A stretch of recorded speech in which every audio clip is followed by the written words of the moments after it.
في حاجة جميلة في المنتخب المغربي خلال الفترة الماضية، أنا أشوفها أن قرار الاستعانة بمحمد وهبي كان واحد من أفضل القرارات اللي اتخذها الاتحاد المغربي للأمانة مع هذا المنتخب اللي شفنا فيه كمية شباب. يعني تتكلم عن لاعب 18 سنة، تتكلم عن العناوي اللي تتكلم عن الدكتور 24 سنة، مجموعة لاعبين شباب موجودين في الفريق بصراحة مع صيباري قاعدين يقدمون مستوى كبير جدا جدا. لكن خليني أقول لك نقطة جدا مهمة كريم. يعني تخيل أمس المنتخب المغربي رغم أن تقدم بهدف، نسبة استحواذه في الشوط الأول تجاوزت نسبة 60%. يعني ضد منتخب قاعد يقاتل على حظوظه، منتخب أوروبي قاعد يقاتل على حظوظه للوصول إلى الدور الثاني.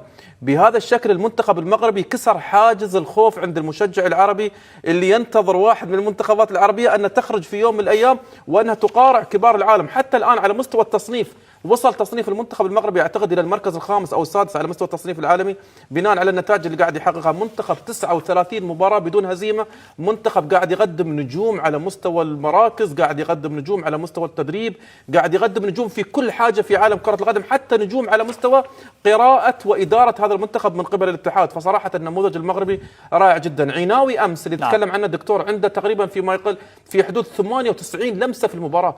المباراة الماضية كنا نتحدث عن بن عدي، صح ولا لا؟ نعم. على أن واحد من اللاعبين اللي أخرج نفسه بطريقة ممتازة أمام المنتخب البرازيلي.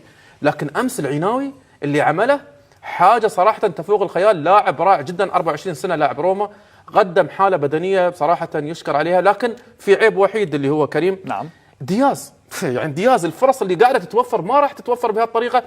اللي خلينا نقول نحن المبالغة في الاحتفاظ بالكرة.